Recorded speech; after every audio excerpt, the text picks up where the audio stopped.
the kettlebell clean. One of the best moves, in my opinion, that you can do with a kettlebell. Great substitution, and it gives you a unilateral way to train your power cleans, which is a very common exercise for explosive power that you see in the weight room. But this adds a lot more variability. And of course, you can progress to a pretty significant amount of weight with this as well. All right, so we use 3 bells in the demonstration. We got a 20 kilo, I think a 36, 40 kilo, which is 88 pounds, and then this 56, which is 123. This guy down here is 44 pounds, 20 kilo. So yeah, you know the swing. If you don't know the swing, go back, watch the last video. All the same things apply with the high hand, with the foot position, with the hinge and all that. All we're gonna do here is a little bit different than the swing. Instead of kind of letting the bell drift a little bit, you're going to be keeping this very close to the body. A lot of people, when they coach power cleans, they teach the lift the shirt up technique. I like that same idea. So you're gonna kind of pull back and then punch up, and you're gonna catch right here in the rack position. So a couple reps here. I'll set my feet, just enough space for the bell to slide through. I'm underneath my hips. Got a good column set up here. I'll get a grip on the bell, and I'm gonna clean. And I'm gonna clean. So when I'm catching, I am having a loose hand position.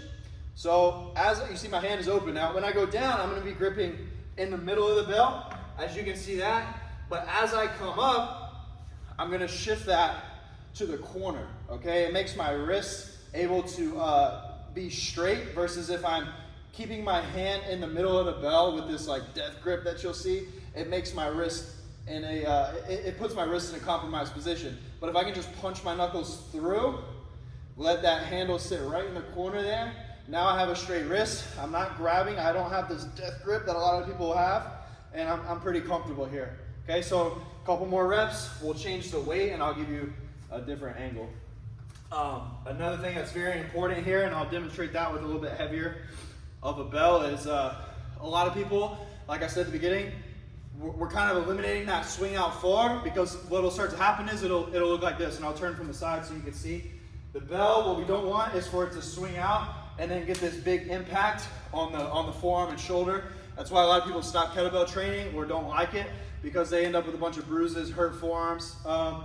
That's gonna happen. You'll build up a tolerance to it, but we can eliminate the big impact like I'm gonna show you right now. So this is what we don't wanna do.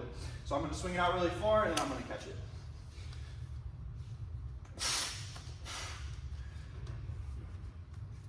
Okay, so that made this look a lot heavier, and I'll stay from this angle for the next demonstration. It made it look a lot heavier. I mean, it's 88 pounds. For some people that may be pretty significant. For me, it's pretty light, but you can see how I had to catch, and it put me in a compromised position from the hips. We always want to try to stay in this athletic type position with the hips dropped slightly back. So what I'm gonna do this time is, I'm gonna swing, I'm gonna kind of do a row, I'm gonna punch up. Another cue that goes right along with that, and I'll do it with the smaller bell here just for the demonstration purpose. We don't wanna flip like this. All right, what we wanna do rather is almost think about the bottom of the bell staying facing the ground and just turn it around. It's gonna point out a little bit, but I'm rotating. So my thumb is turned back, and then my thumb is turned back.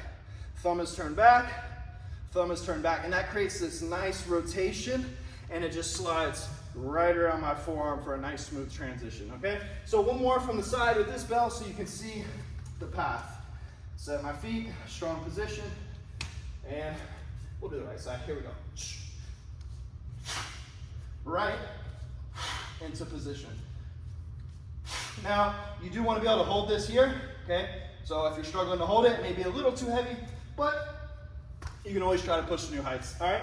With the heavier bell, I'll just do a few reps. So you can see this is 123 pounds. You could go even heavier than that. And in a future video, we'll talk about the cheat clean where you can really get up a lot of weight. All right, so here we go. Should I do the left hand? I did all of them with the right. We'll do the left hand here. Oh, that was sloppy. So that's okay, that'll happen. I'll put some chalk on my hands.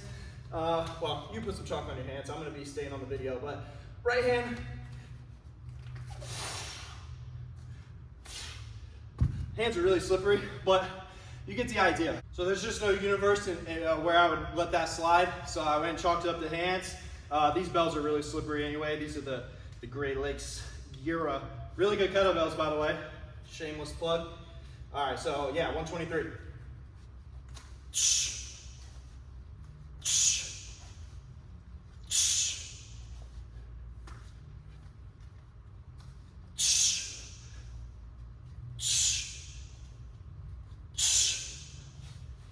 And that is the kettlebell clean.